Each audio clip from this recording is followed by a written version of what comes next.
그 많은 소리, 다정적인 소리들이 들리더라. 이 책을 그 말씀 중에는 책을 안 읽으셨다면 그리고 이제 안 왔을 수도 있다는 어떤 그런 것도 이를테면 있을 수 있었던 거였잖아요. 그런 말씀 하셨을 때는. 근데 또 이제 안타깝게 그 전에 이제 음주를 하셨고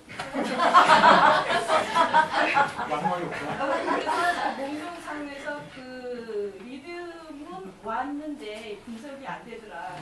시도 안 되고 음악가도가 리듬가도 분석가도 안 되고. 근데 제가 아는 이성혁 선생님은 이제 시는 이제 안 되고 하시는 것 같습니다. 평가란 말이죠. 평가란 분석은 잘하실 분이란 말이죠. 그런 요소들 아까 김준호 선생님이 원제가 뭐 요소들이다 분석까지는 안 가더라고. 그런 요소들이 다성적인 요소들이 오는 거에 대한 그 그런 어떤 훈련은 되신 분이신데 그런데도 불구하고 몽롱하더라. 그게 술기운 것인지 아니면 보통의 사람들이 이 책을 읽었을 때 그런 어떤 그 리듬 그런 리듬들을 좀 더 이제 자기가 그 어떤 생체적인 피지컬한 어떤 물질성에 대한 어떤 이런 것들을 열어주는 그런 책으로 열어주게끔 하는 그런 하는데 도움을 주는 한 책일 수도 있겠는가라는 생각이 약간 들었었어요. 이제 개인적으로 일반적인 생각이 있을 때 학제간의 뭐 연구 정말 추적된 그런 노하우에서 그냥 개념으로도 같이 정리되는 그런 게 아니라 보통 사람들이 이 책을 읽고 나서도 그런 것들을 좀 키워줄 수 있는 당신께서 직접 체험을 하셨으니까 그런 질문을 좀 드리고 싶었어요. 이게 진짜 책을 읽어서인지는 확실히 모르겠어요. 정말 이제 그 자기 전에 저 리듬 분석가라는 이런 지상한 사람인가 보다 뭐 이렇게 좀 생각을 하다가 잤어요. 영향이 있었겠죠. 그 전에는 안 그랬었는데.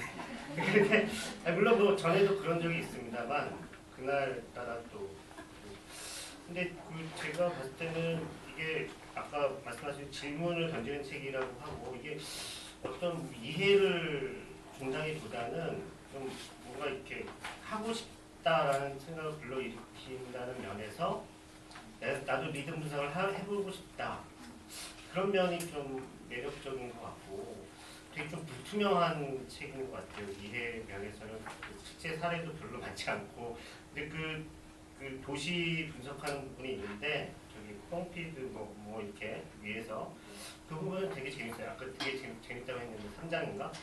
되게 재밌게 분석을 해놓고 있고 그래서 그런 면에서 뭐 이렇게 권장을 해보고 싶은 그런 책이 자꾸 광고하는 건 아니고요. 저 안 보셔도 돼요.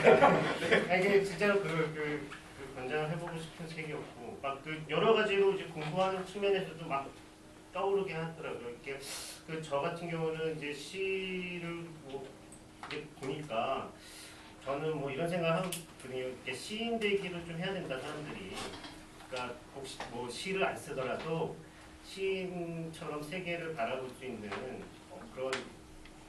그런 뭐 훈련하면 좀 이상하고 그런 시도를 자꾸만 하고 그래야지 어떤 세계를 다시 이렇게 아름다운 그 받아들일 수 있게 되는 어떤 뭐 아까 얘기한 것처럼 이제 그 뭐랄까요 세팅이 됐다 그럴까 우리 세팅이 되어 있는 그런 것을 벗어나서 새로 좀 구성을 하고 세계는 자기 나름대로의 어떤 그리고 뭐 이런 작업의 어떤 뭐랄까 그 징검다리가 리듬 분석가가 될 수 있지 않을까 뭐 이런 생각을 하게 만들었어요. 꼭 내가 그래서 삶을 되찾고 나의 어떤 감각들을 열리게 만들고 이런 자극은 주는 책, 뭐 방법을 알려주진 않죠. 자기가 찾아 나가야 되는 거고 뭐 그런 측면에서 이제 그렇게 생각합니다. 이런 그 시인의 어떤 시적 리듬이라는 것이 창안을 하는 거잖아요. 시인이 창안하듯이 또 뭐 사회 운동의 리듬 이런 것도 창안하는 거죠. 그러니까 다 이렇게 되어 있잖아요. 신호등 건너가야 되고 딱 켜지면 건너가야 되고 뭐 이렇지 않습니까? 뭐 길거리 저 구도로만 이렇게 걸어가야 되고 근데 무슨 촛불이니 막 이러면은 막 완전 다른 것만으로 변하잖아요. 다른 리듬이 돼버리고. 근데 이런 식으로 그러니까 시적 리듬이라는 것을 시적 리듬처럼 우리의 일상생활도 창안을 하는 어떤 그런 리듬을 창안하는 그런 측면을 또 얘기를 해준다. 이 책은 뭐 그렇게 보거든요. 예, 예. 그 정도죠. 예. 그것도 안 돼. 예. 순서를 제가 밀었으니까 하고 다시 네, 아니 저는 아까 그 이분 그 연장자들 하시고 계면 하시고 그 이성혁 선생님이랑 임태훈 선생님한테 질문하겠는데요. 그 질문의 근거는 임태훈 선생님께서 말씀하신 그 앙리 르페브르가 그 일상 세계로 들어가 가지고 그 몸을 바꾼다라는 말씀을 하셨어요. 근데 그 몸 바꾸는 것 가운데서 이게 맞는 얘기인지 모르겠지만은 앙리 르페브르가 리듬 분석이 중요하다 이렇게 얘기를 하는 건지, 그렇다면은 왜 리듬 분석이 중요한 거고, 그다음에 두 번째 질문이 앙리 르페브르의 혁명가는 어떤 건지 좀 궁금해지네요.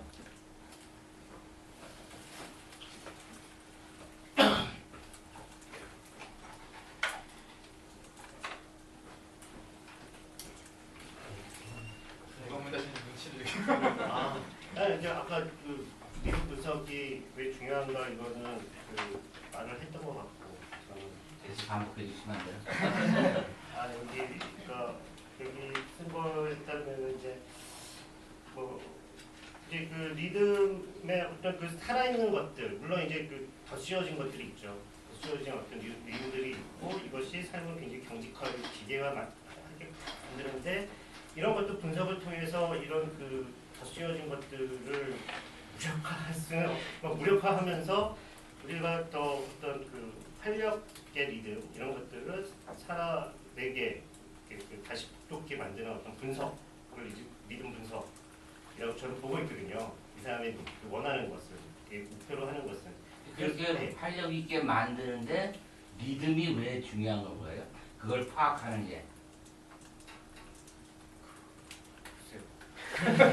리듬이라는 게 그게 사실 우주의 형식, 어떤 삶의 형식, 이게 굉장히 어려워. 저도 진짜 모르겠습니다. 진짜 리듬이 뭔지 지금도 모르겠는데, 어떤 우리가 막 빨리 달리고 막 되면은 우리가 괴롭고, 어떤 그 파도를 보면서 우리가 어떤 시적 몽상에 빠져 있을 때는 좋잖아요. 그러니까 어떤 그 리듬이라는 게 우리의 몸을 굉장히 막 조직하고 어떤 상태에 빠뜨리고 있기 때문에 그런 좋은 삶을 위해서 이제 우리가 어떻게 하면 좋은 삶을 살고 행복하게, 행복이라는 말이 좀 그렇지만 좋은 걸 하겠습니다. 좋게 살아갈 수 있는가를 위해서 이런 분석을 하고 왜 이렇게 우리들의 삶을 괴롭히는 그런 리듬 속에 살아야 되는가 이런 것들을 분석하고 그런 거 아닐까요? 근데 이 리듬이라는 게 일상생활을 관통하고 있기 때문에 사실 정보가 바뀐다고 해서 일상생활 변하지 않으면 행복하지 않잖아요. 어떠한 대단한 무슨 공장당 정보. 근데 그런 측면에서 일상생활에 혁명이 필요한 거죠. 우리들의 정말 활력 있는 삶을 위해서. 그런 측면을 이제 리듬이라는 측면과 연관시켜가지고 르페브르가 얘기를 하고 있는 것 같아요. 그래서 일상생활이 왜 중요한가, 르페브르가 왜 그것이 또 의미가 있는가, 이런 부분은 삶의 영역에까지도 어떤 혁명이라는 것을 생각을 했다는 것이죠. 그리고 그것을 제시했고, 그것이 없으면 그 혁명이라는 것이 진짜 어떤 인간의 삶을 더 경직화시키게 만들게 된다면 불행하게 되는 거예요. 그런 측면을 얘기했고, 그래서 이제 이 사람이 생각하는 혁명은 영구혁명, 현대 세계 일상성인가 그런 책에서 아마 그랬던 것 같아요. 계속적인 혁명이에요. 영구혁명. 그러니까 문화가 계속적으로 지속적으로 새롭게 활달하게 변형되고 생산이라고 하면 안 되고 뭐라 그럴까? 뭔가 풍부하게 되는 거죠. 삶을 풍부하게 만드는 어떤 그런 리듬 속에 우리가 리듬을 창출하는 어떤 그런 과정, 이것이 일상생활의 혁명이고 연구혁명 계속돼야 되는 것이고 뭐 이런 식으로 이렇게 얘기하는 것 같아요. 저는 아마 그 리듬석의 뭐 기초적인 어떤 그런 얘기 다음에 앙리 르페브르가 다음 작업을 했다면 아마 자본의 리듬 분석을 할 것 같다는 생각이 듭니다. 왜냐하면 이제 1972년 이후로 이제 전 세계에는 정보 자본주의가 되고 이제 실제로 우리가 이제 그 돌아다니는 돈의 전 세계 통화량의 90% 이상이 실제 하는 돈하고 전혀 상관없는 완전 데이터베이스화된 돈입니다. 그러니까 데이터베이스화되어 있는 자본의 동적 흐름결, 그러니까 동적인 어떤 리듬이 우리를 휩싸고 있는 거죠. 근데 아까 말씀드린 것처럼 리듬이라는 게 굉장히 총체적으로 우리 몸을 휘감고 있는데 그 중에 하나라도 뭔가 고장나지 않으면 그게 있는지도 우리는 잘 몰라요. 일단 2007년에 저기 미국발 금융위기에 닥쳤습니다. 미국에는 어떤 금융회사 많이 있어요.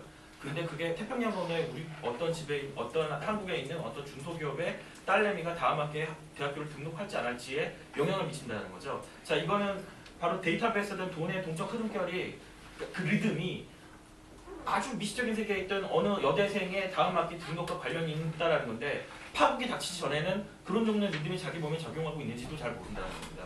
엄청나게 복잡한 이러한 그러니까 가장 이제 그 대표적인 예를 들자면 바로 그러한 자본의 리듬들이 우리를 여러 층위에서 아주 여러 층의 동적 인터페이스 안에서 우리를 그 휩싸고 있고 그것들이 대체 나를 하고 있는 그 리듬이 무엇인가라는 건 파국의 순간에 하나씩 확인된 것들밖에 없다는 겁니다.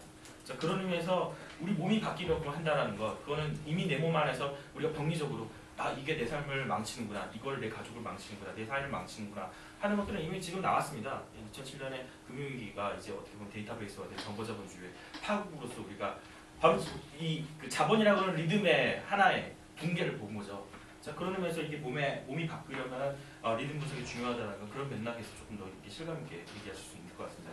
또 하나가 르페브르의 혁명관이라 이런 거예요. 지금 이런 거죠. 야, 너 정말 혁명이 필요하다고 생각해? 머리로는 그럼요. 세상이 좀 이상하거든요. 하지만 정말 혁명이 가능해야 된다라고 나 도저히 참을 수가 없어라고 할 정도 수준의 그러니까 아주 감각적인 차원에서 이렇게는 못 살겠다. 왜 내 몸이 이 모양이 되었는지 모르겠고 나를 둘러싸고 있는 리듬들이 어째서 나를 이런 종류의 행동 능력의 변경 안에 가둬버릴 수가 없는가, 가둬놓고 있는가. 이를테면 양계장의 삶입니다. 양계장 안에 있는 닭들이 바깥으로 나가지 못하고 내보내줘도 다시 들어오게 되는 그런 종류의 삶. 자, 그렇게 했을 때 그 스스로 그것을 알게 하기 위해서라도 리듬 분석이라는 게 필요한 거죠. 너를 네 몸을 둘러싼 그 수많은 파국들과 함께 그 수많은 그 병리적인 현상들과 함께 발견된 그 리듬이 바로 네가 혁명을 동의할 수밖에 없는 그 혁명을 실천할 수밖에 없는 바로 그 이유다. 그래서 이분은 시간을, 시공간, 장소를 그 안에서 우리의 몸을 어떤 식으로 바뀌고 있고 어떤 힘들이 작용하고 있는가라고 하는 얘기를 해왔다고 생각합니다. 그리고 이 작업은 거의 천수를 들였다고 말할 수 있죠. 이분이 평생을 들여서 했음에도 불구하고 다 하지 못할 만큼 아주 복잡하고 아주 방대한 영역이라는 거죠. 그래서 그런 의미에서 그가 하지 않았기 때문에 우리는 뭘 해야 될지 모른다라고 얘기합니다. 그가 해놓았거나 미완의 상태에 있기 때문에 그것들을 어떻게 살을 더 부풀려가지고 그의 혁명가를 현실을 바꿀 것인가에 대한 그런 논의들이 저는 이 시대에 더 나와야 된다고 생각합니다. 선생님 저는 아까 그 말씀하신 뒤쪽에서 말씀하신 거에 좀 의견이 있어서 좀 말씀드리려고 하는데 제가 정체성인 활동가에 있어서 이런 자리에 이렇게 많이 오진 않아요. 서평 자리에 좀 딱딱한 자리라서 많이 오진 않는데 게다가 제가 이제 연구소에 속해 있어서 연구하는 입장이기도 하지만 그래도 되게 좀 딱딱한 분위기가 좀 되게 많이 안 오는 편인데 되게 집단 서평이라 그래서 이제 이 형식에 대한 되게 궁금증이 되게 좀 재밌었어요. 집단 서평이라 그래서 얼만큼 난잡한 집단 서평이 될까. 그래서 되게 이게 어떻게 보면은 뭐 르페브르가 말한 그 리듬들을 바꿔가는 거라고도 생각을 해요. 이런 딱 서평이라면 한 명, 두 명이 앉아서 있고 나머지 사람들이 앉아서 되게 딱딱하게 흘러가는 건데 이런 의견도 자유롭게 나오는 걸 봐서는 그래서 이거는 어떤 뭐 학문이나 이론의 영역에서 멈추는 게 아니고 이런 집단 서평이 있고 그리고 단 한 명이라도 저렇게 난 이거 이해 못하겠다, 잘 모르겠다 이론적인 영역에만 있는 거 아니냐라고 이렇게 질문할 수 있게 열어놓는 자리가 그들만의 리그를 만들지 않고 좀 더 한 명이라도 더 그런 사람들을 넓혀갈 수 있게 하는 그런 새로운 리듬의 탄생일 수도 있다는 생각이 좀 들어서 그거를 좀 제가 아까 다른 질문으로 넘어가서 제 생각에는 이게 좀 답변이 되지 않을까 해서 의견을 말하게 됐습니다. 답변을 플로에서하고 상관이 없는 그런 것들. 김진우 교수님 여쭤보고 싶은데요. 문제라기보다는 미분 분석이라는 말을 보고 아까 소리 풍경을 설명해 주셔서 연상이 되는 호기심인데, 그러면은 물론 리듬이라는 것이 좀 더 일상적이고 여러 사람이나 여러 면에서 좀 더 이렇게 느낌이 올 수 있겠지만은, 그러면은 선율 분석이라고 이렇게 해서 연구를 이 사람이 했거나 혹은 만약에 이 저자가 좀 더 음악적인 소양이 좀 더 좋다거나 혹은 선율 분석이라는 이쪽 방향으로 했을 수도 있었을까? 혹은 선율 분석이라는 그러한 것으로서 이런 연구 작업들을, 분석 작업들을 하는 그런 케이스들이 있었는지 혹은 가능할지 음악적인 입장에서 어떻게 생각하시는지 그게 호기심이 돼서 질문 드립니다. 선율 분석이 통속적으로 가능한지에 대한 질문에 대해서 먼저 답변드리면은, 선율을 무엇으로 정의를 내리느냐에 따라서 그것이 통속적으로 가능할 수도 있고 아닐 수도 있을 것 같습니다. 리듬도 지금 어떻게 보면 굉장히 통속적으로, 종합적으로 정의가 됐기 때문에 통속적으로 지금 이 책이 전개가 되고 있는 것 같고요. 그래서 아까 질문하신 거에 대해서 제가 잠깐 저한테 질문 안 하셨지만은, 왜 리듬인가 이런 질문을 아까 질문한테 하셨던 것 같은데, 그거에 대한 이 르페브르의 답이 83페이지인 것 같아요. 르페브르는 세계 안에 움직이지 않는 것이 아무것도 없고 사물이 없다. 느리거나 빠른 매우 다양한 리듬만이 있을 뿐이다. 이런 문구를 썼습니다.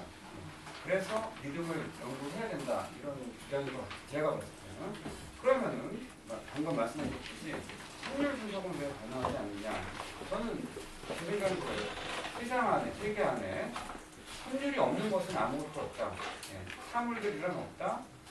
높고 낮은 매우 다양한 선율들만이 있을 뿐이다. 저는 그렇게 생각할 수도 있을 거예요. 만약 그런 생각이 가능하다면 이제는 선율 분석을 통속적으로 말씀하신 대로 하실 수 있을 것 같아요. 르페브르는 선율 분석, 선율, 화음, 리듬 이 세 가지 요소를 이 음악의 3항으로 얘기를 했는데, 하면서 르페브르의 음악사, 그가 알고 있는 음악사를 잠시 언급한 부분이 있는데, 역사적으로 봤을 때 리듬이 음악에 있어서 별로 중요하지 않았다. 예전에. 요즘 와서 이제 중요해졌다. 대표적으로 재즈가 그렇다. 왜 그러느냐. 이제 대충 얘기를 하는 걸 들어보면, 예를 들어 중세시대에는 몸을 중시하지 않았다. 몸을 천대시했다. 아까 저 뒤에서 질문하신 분은 그 부분에 대한 답변이 될 수도 있다고 생각을 하는데, 사람들은 몸을 통해서 이 사물을 파악을 할 겁니다. 그리고 그런 것들이 느낌으로 오겠죠.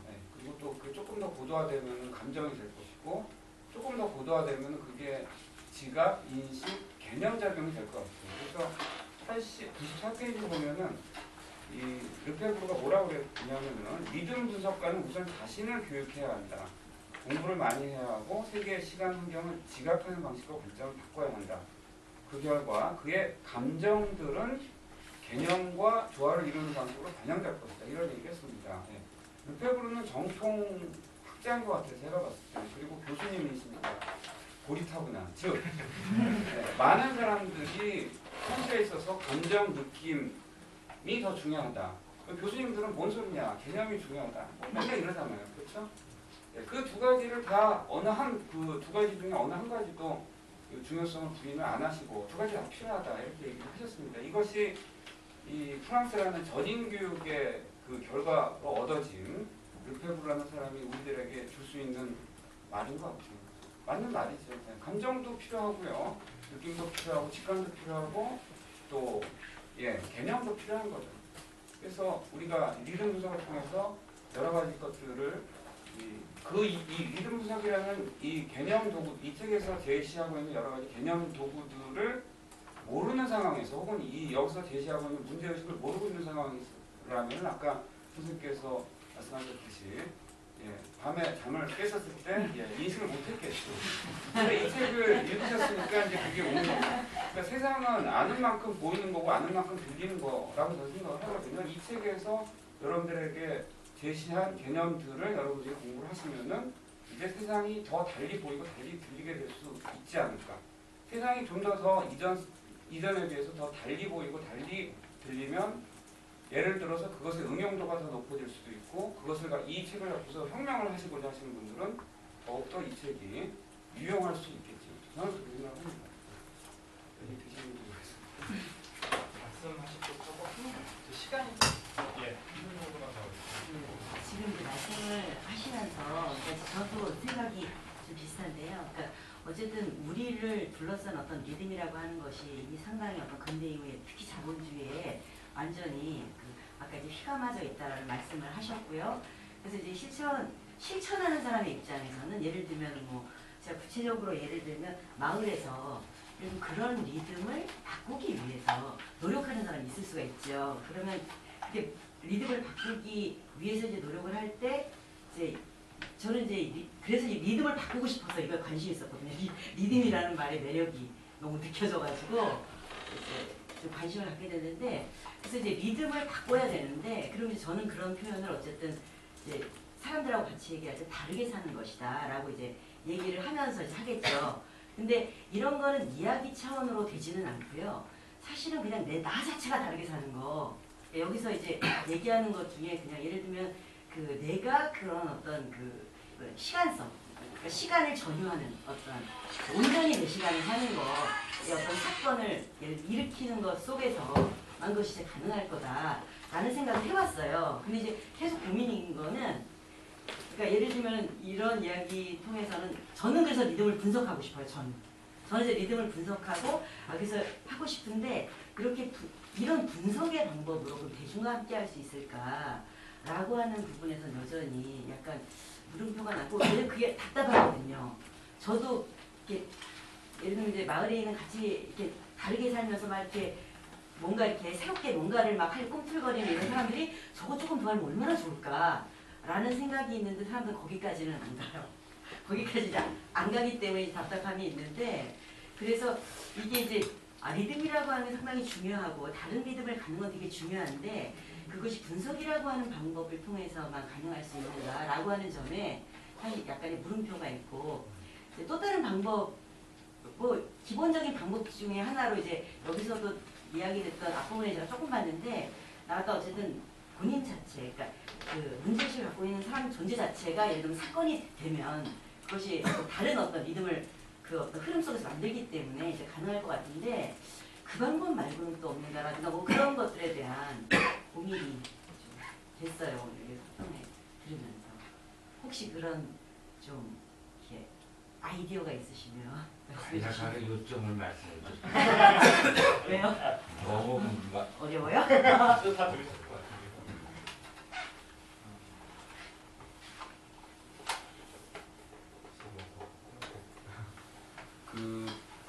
이런 예가 있는데요.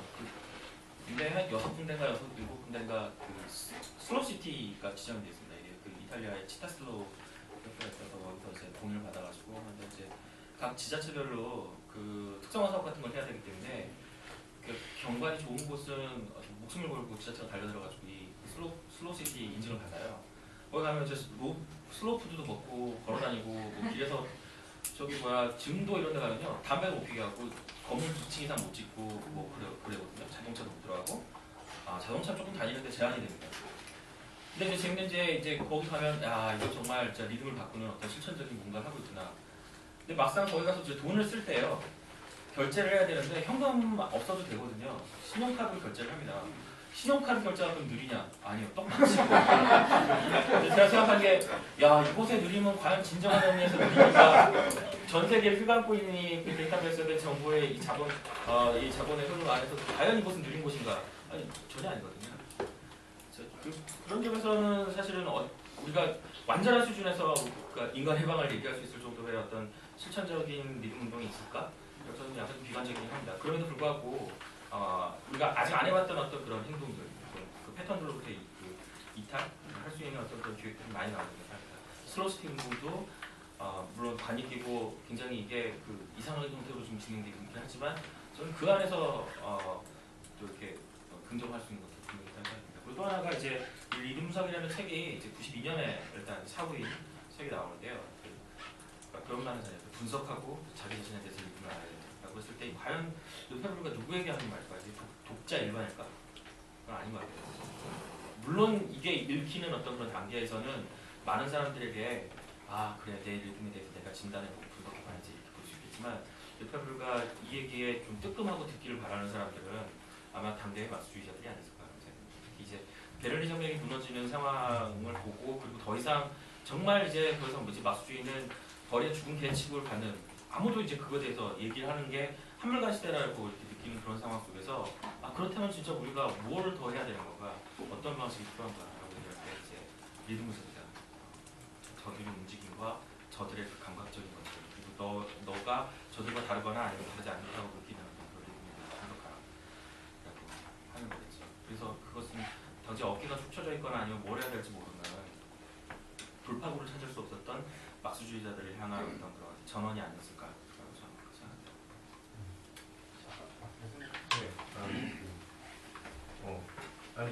저는 아까 에너지라고 한 부분에 있어서 그 말은 그냥 제가 해석하기로는 그냥 움직임의 발생이라는 측면인 것 같아요. 그런데 그거를 생각을 해보면 꼭 몸이 움직이기 때문에 에너지가 아니고 뭐 이렇게 선풍기가 돌아가는 것도 전기를 쓰기 때문에 이렇게 그 밝은 전구를 보는 것도 그런 부분에 있어서 그렇다고 생각을 하고요. 아까 그 실천에 대한 부분에 대해서 제 경험을 좀 말씀드리면 저는 음악 비평을 하고 있어요. 음악 비평을 하고 있고 그리고 한편으로는 이제 아카펠라 음악을 또 하고 있습니다. 그런데 그 아카펠라 그쪽 커뮤니티 안에서 이제 저는 좀 즉흥을 좀 쉽게 시도를 하고 있어요. 왜 그러냐면 즉흥이라는 거는 이렇게 지금 이야기를 하듯이 이야기는 다 즉흥으로 이제 얘기를 하니까 그래서 이런 이제 즉흥적인 부분들을 결과적으로 사람들이랑 이제 소통하는 어떤 그런 소통 차원에서 음악적인 도구를 가지고서 이제 사람들이랑 뭔가 이렇게 그 현상으로 이루어지는 여기에서 이렇게 이야기했던 현재다라고 이렇게 이야기하듯이 그런 어떤 교감을 이제 이뤄내려고 이제 좀 노력을 했었는데요. 근데 여러 가지가 그 장벽이 막히는데 저는 아예 그러니까 그 음악적이지 않은 그런 무조성적인 그런 그 즉흥도 해봤고요. 그리고 굉장히 음악적인 부분에 있어서의 어떤 즉흥을 해봤는데 그 커뮤니티 안에서 동의하고 있는 음악적인 그 요소들이 다 존재하는 것 같습니다. 그래가지고 제가 끝내 찾아내가지고 사람들한테 쉽게 다가가야 되겠다고 생각했던 게 블루스예요. 그리고 가장 블루스의 초창기 그 모델들을 따가지고서 그거대로 이제 그 즉흥을 해봤었는데 그럼에도 불구하고 이게 사람들의 어떤 그 참여라든가 이런 부분들이 쉽지는 않더라고요. 그런데 물론 희망도 봤습니다. 그렇게 계속 하니까 뭔가 이제 사람들도 되게 흥미를 느끼고 일단은 저는 이제 흥미를 느끼는 것 자체가 되게 중요하다. 여기에서 또 그 타자의 어떤 욕망을 읽어내는 것 자체가 중요하다라고 이렇게 이야기했는데 지금 현재의 어떤 한국적인 상황이라든가 이런 것들이 이제 전반적으로 돌아가는 행태가 여기에서 물론 뭐 박근혜를 지지하시는 분도 있겠지만은 저는 이 박근혜 정권이 참으로 정말 사람들의 어떤 욕망을 읽어내기보다는 사람들의 욕망을 자신의 욕망으로 컨트롤하려고 하는 어떤 그런 부분들이 굉장히 많겠다라고 이제 생각이 들어서 지금 그런 이제 한국 사회를 살아가는 사람들의 어떤 그런 욕망들이 지금 대부분 다 숨겨져 있다라고 저는 이제 생각이 들고요. 그 욕망 자체를 꺼내는 것 자체가 굉장히 용기라는 것이죠. 그리고 더군다나 우리나라에서도 계속 체면을 중시하는 그런 풍토도 아직도 여전히 남아있기 때문에 그래서 그런 부분들이 지금 제가 봤을 때 한국의 현실 상황에서는 쉽지는 않지만 그래도 그런 욕망이 내재되어 있는 것들은 분명하다고 저는 생각이 듭니다. 근데 이제 기차를 잡을 수 있죠. 말씀하시죠. 그게 아니라 생활하면서 조금 너무 궁금한 게 좀 있어서 그러는데 뉴스에도 났다 그러고 한참 그 컴퓨터 내에서 그거 젊은 애들이 그냥 많이 퍼져 있다라고 이렇게 얘기들을 하더라고요. 소문을 듣기에. 그래서 그 소문에 대해서 혹시 파시즘으로 가고 있는 건가 우리나라가. 네, 맞아요. 어떤 건가 좀 궁금했는데 좀 아무나 좀 답변 좀 해주셨으면 하거든요. 첫 이슈긴 한데요. 이회가 네. 혹시 뭔가 다른 분들 중에 아까 지금 이런 집단 사평의 형식과 관련해서 문제제기 같은 게 있어서 그것과 관련해서 좀 답변을 드리지 않을게요. 제가 하는 활동 중에 하나가 이런 인문학 강좌를 기획하는 겁니다. 제가 지금 프로뉴스 아카데미에서 지금 한 3년 넘게 들어봤거든요.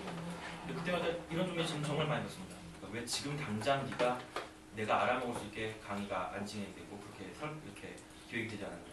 내가 그러니까 딱 강사가 말하면 바로 내 머리에 딱 들어와서 이해할 수 있게 직물적으로 확 오게 이해할 수 있는 그런 근데 그 리듬에 대해서 문제 제기해볼 필요가 있는 겁니다.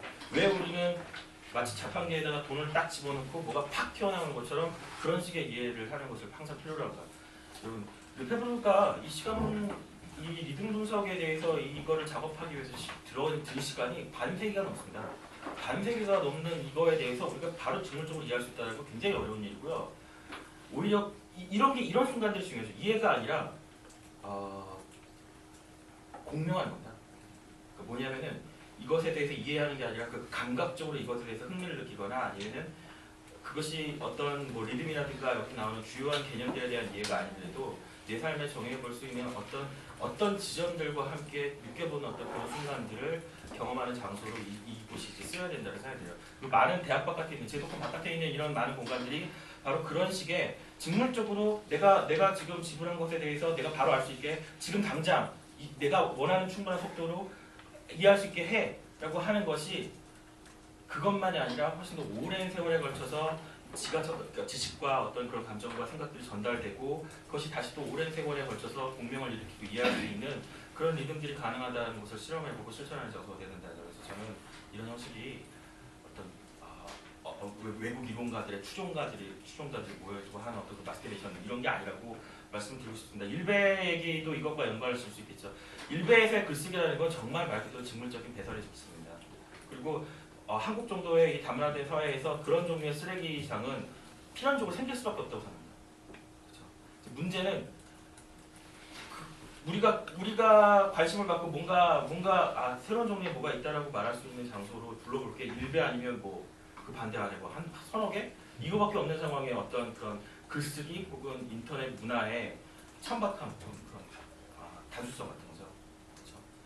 굉장히 많은 종류의 스펙트럼이 이렇게 확장되어야 하고 그 안에서 일베다운 어떤 그런 크기만을 가져야 된다는 거예요. 지금 이것이 과도하게 너무 많은 조명을 받고 있고 과도하게 늘어나 있다는 거죠. 이거는 걔네들의 크기가 커졌다기보다는 일배적이지 않은 비일배적이 아닌 반일배적인 리듬이 통하는 그런 인터넷 공간들, 인터넷 결사들 혹은 그 오프라인의 많은 공간들이 부재하기 때문에 생겨나는 이상한 종류의 관심과 단도적인 관심과 그리고 뭐 사회적인 어떤 그런 도착이라고 합니다.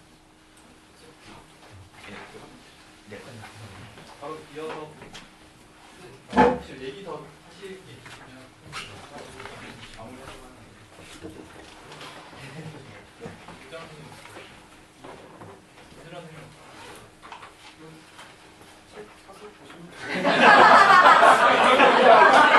제가 할 말을 몇 가지 5분 정도만 안내 말씀드리고 끝내겠습니다. 우선은 저에게 통 하정을 하셨지만 그냥 넘어갈 수는 없어서요. 사실 이 자리에 번역해 주신 정경 선생님께서 인사만 좀 아무 말도 해드리지 말라고 하셔서 저처럼 같이 약간 인사만이라도 좀 안 온 줄 알았는데 인사만 좀 드리겠습니다.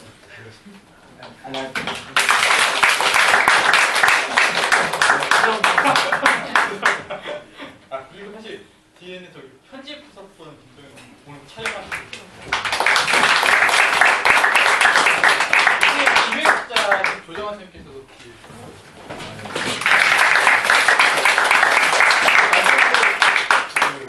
여기 앉아 계신 분들 중에 다전화 강의를 곧 하시고요. 제가 6월 24일 날 다전이 개강을 합니다. 그 중에서 오늘 이제 거의 폭발적인 인사로 발제를 해주셔서 김태원 선생님께서 정보 자본주의에 맞서는 미디어 실천을 찾아서라는 제목의 강좌가 매주 화요일 날 7시 반에 진행될 예정이고요. 그리고 김준원 선생님께서 말씀하셨는데요. 금요일 날 오후 4시에 20세기 상반기의 현대사회와 현대음악이라는 주제로 강의를 해주시고 또 오늘 리듬 분석에 대해서 더 읽고 싶다는 욕망이 많이 드신 분들께는 저희 화요일 날 저녁 7시 반에 리듬 분석 있는 세미나를 진행할 예정입니다. 날짜 시작이 6월 11일. 6월 11일? 네. 그날부터 이 책을 읽으니까 오늘 자기의 리듬을 보고 싶다는 욕망을 가지신 분들은 그날 오셔서 같이 읽으시면 좋겠습니다. 네, 모두 감사드리고 박수로 마치겠습니다.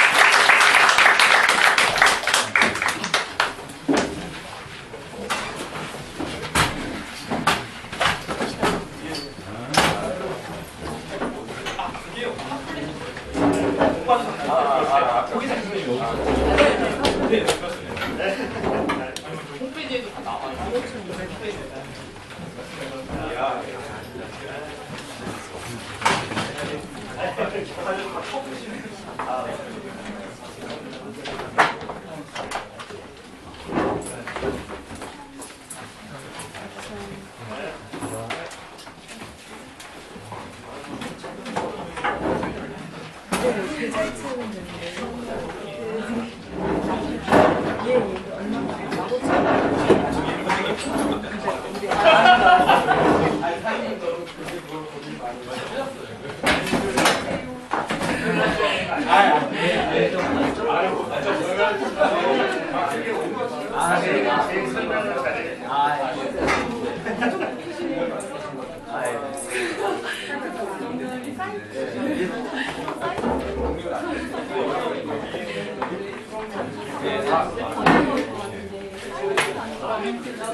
네, 안녕하세요. 안녕하세요. 한 장밖에 없는 좋은 글이에요. 세미나가 궁금하시나요? 세미나요? 아래 끝에 가시면 시간표가 있어요. 네. 거기 정해서 같이 내려가시면 돼요.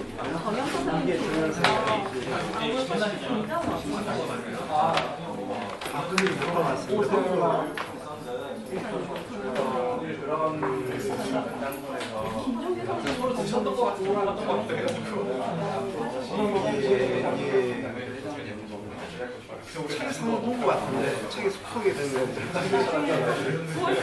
제가 거기서 아 그러세요? 매번 야외에서 진행하는 거예요. 일정이 확정되면 많이 하세요. 그게 미디어 실질적인 하는 거 지원해요. 이런 분이 좀 필요한 것 같습니다. 그래서 그 사진자의 관점에서는 개인이라는 건 없다. 개인이라는 건 이상한 관념이다. 그 끝없이 모든 것들이 미디어들과 연결되는 동시적인 세계에서 이름은 맞아요. 나노체 두병은 개인이라는 건 그래서 소위 인간에 대한 되게 이상하다. 잘못됐다. 그 말씀드리는 그런 겁니다.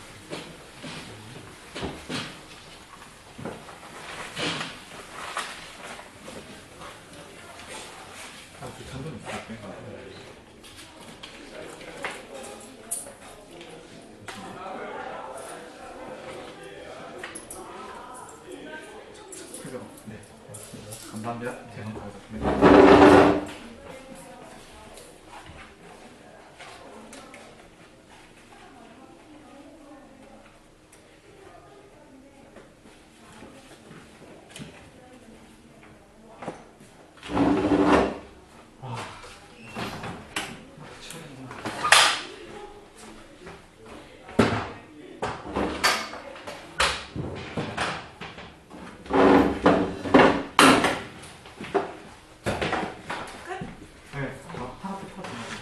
왜 서술한지 모르겠어요. 괜찮아요. 어차피 전체 금액을 빼면 되니까. 보여주시겠어요? 아니, 제가 말씀드릴게요. 아, 네. 아니, 그거보다 저기 17일 날부터 21일까지 네. 그 비포 내한하는 거 아시죠? 예, 알죠. 저희도 해요. 26일 날. 아, 26일 날. 네, 날 공지 못했는데 해요. 그러면 오늘 같이 공지해 주셨으면 좋았을 텐데. 아, 뭐 비포는 완전 까먹고 있었네. 그 루페브로 당첨 얘기 안 했어요. 그거는 아니구나. 네. 아, 너무 많았어. 마지막에 할 얘기가. 그러네. 아까 참 세미나를 말하려고 했던 게 아니라 종료생 강좌를 말하려고 했던 건데. 아. 뒤에서 바로 치고 들어가도 되는데 그렇게. 아예 까먹었어요 나도. 아 맞아. 그걸 까먹고 있었어. 아니 그러면 그 21일부터 아니 17일부터 21일까지 거기에 뭐 집중 워크샵 같은 거에는 조성환 선생님이나 뭐 이렇게 네, 저희는 참여한 적 전합은 없어요. 안 나세요? 네, 전체 회의원 다 받아가지고 세미나식이어가지고 중간에 들어가기도 이상한 것 같아요. 아니 근데 네. 그게 사전 준비 그쵸, 시간이 그쵸. 있었는데 그게 끝나고 네. 17일부터 일주일 동안 하는 엄청 거. 많고 네. 네, 그거 지금 새로 신청 받고 있거든요. 아, 그래요? 네. 그거 한번 확인해 봐야겠네요. 제대로 못 봐서.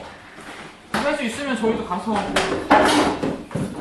사실 어떻게 했는지도 들어보고 그래서 뭐 기회 되면 뭐 조정환 선생님이랑 뭐 저기 네.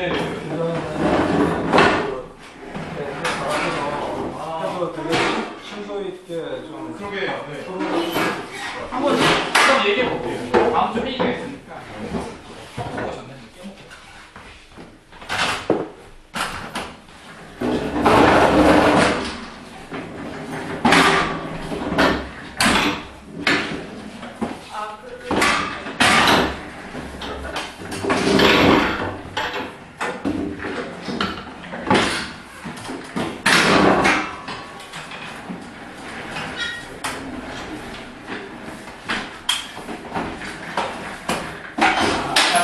처음에 들어오자마자 정면 선생님한테 오늘 한 말씀 부탁드린다고 했더니 아무 말도 없이 들어가셨다가 나이 오셔서 총사용을 하고 들어갔었어.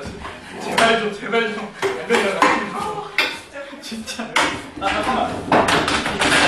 네? 이쪽이다. 네 그거요. 뒤쪽은 접이유자. 접이유자고요. 네. 앞쪽이.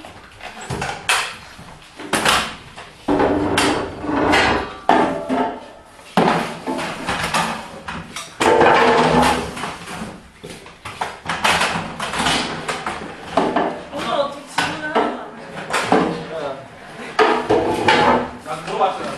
내가 뭔가 빼먹었던 게 아니에요. 아니 오늘 사람들이 너무 많아서 네. 그 말씀하시고 싶으신 분들도 많고 그렇죠. 네, 그렇긴 했어요.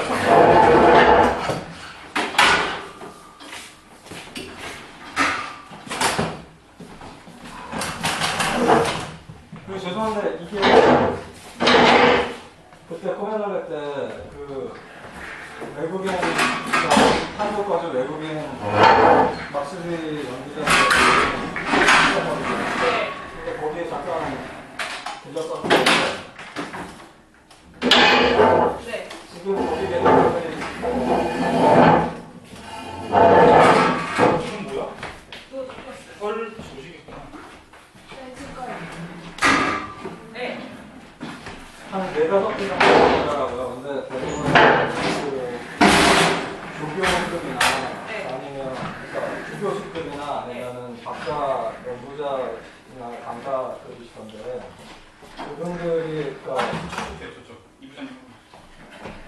경향을 약간 좀 일단은 네. 경향은 약간 좀 정통적으로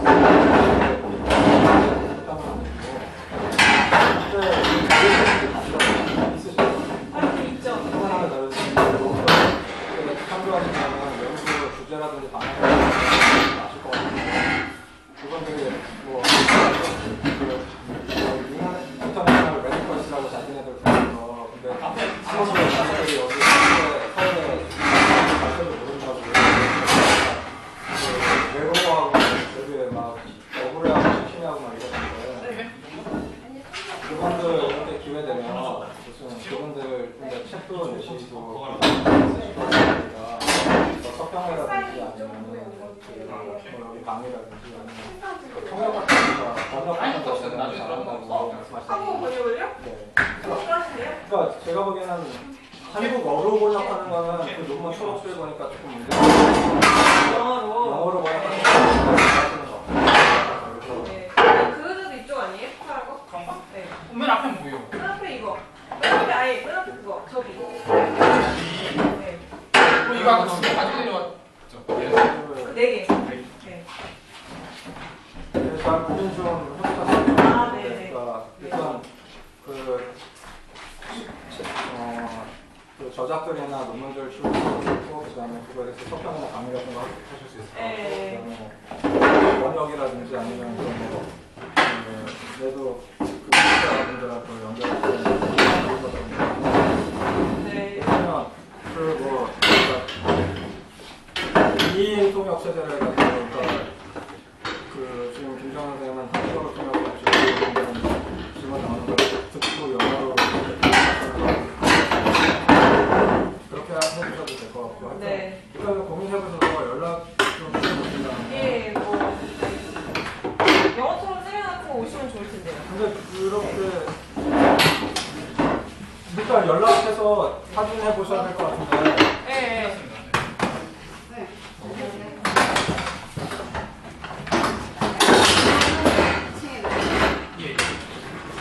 이거 그뭐 해외 국내 거주 외국인 맡기자 뭐 이래? 네, 확실히 연락하는데요. 그분들 기획 저희 교회하고 되게 뭐 어때? 심심해하시네요. 저랑 우리만 바꿔? 되게 막 외로워하시고 자기가 있다는 것 자체도 사람들이 몰랐다고 되게 막 네. 억울해하시는 것 같던데 그럼 활동을 열심히 하면 알게 되지. 근데 이 아무래도 이 인맥이라든지 연결이 없어서 그래요? 네. 이런 분들이 어디 있을까? 그 두 분은 중앙대 조교수로 계시고 외국인들이에요. 네. 그다음에 한 분은 서울 거주하시는데 그 중앙대 분들이랑 그 평소에 계속 연락 주고받고 만나시는 분이 있고 그다음에 네. 나머지 두 분은 한 분은 경상도 쪽에 계시고 그다음에 한 분은 전라도 쪽에 계시고 다 와서 이제 나름대로 그 강사를 하고 있는 분들이에요. 그러니까 좋아요. 기본적으로 박사급들인데 조교수로 계시는 분들도 있고 그다음에 강사나 아니면 교사나 이런 쪽으로. 그럼 잘 아세요 이분들하고? 아니요, 저도 그날 놀러 갔다가 그냥 잠깐 얘기하면서 너무 좀 외로워하고 막 이러길래 나중에 연락해서 그래요. 좀 보자고 뭐 이런 식으로 얘기하고 한번 자리를 한번 마련해 주시거나 연락을 우리한테 주시면 조정선한테나 메일을 주시면 여기 원래 접인데? 2층. 그래요? 연구실에? 또 올라가야 그러니까 메일 한번 주시면 그냥 올라가야 되나? 조정선한테. 근데 지금 제가 가지고 있는 연락처 이게 전부가 이거 보시고 그러니까 저작이랑 논문 출판하는 거 색깔은 안 가요? 네? 그거에 대해서 강의 색깔은 다 특허 같은 거 같아요. 특허 같은 자료 기회 되면 뭐 행사 같은 거 있을 때 청번 같은 거 할수 있을 것 같아요. 일단 그런 거 고려해서 먼저 연락을 주셔서 그럴까요? 그러면 제가 아니면 좀 어려우시면은 저도 일단 가기 전에 연락처가 있게 받아요. 네네. 제가 먼저 연락을 취해볼게요. 저희가 한번 한번 알아볼 수 있는 방법은 사이트가 있어요? 아니면 없죠? 그러니까 일단 여기 있네 이거? 여기 CAU? 아니 이거는 중앙대 중앙대 사이트잖아요. 그렇다면 힘들어. 잠깐. 그러니까 우리가 이제 이분들을 잘 알지 못한 상태에서 그냥 뜬금없이 이거 됩니까? 이렇게 하기에는 조금 뭐한데. 그럼 제가 먼저 연락을 드릴게요. 뭐 연구 방향이나 주제 같은 거,核心 주제 같은 거는 자료집이라든가 뭐 책 그런 게 있으면 예를 들면 이제 주정쌤은 이제 그런 걸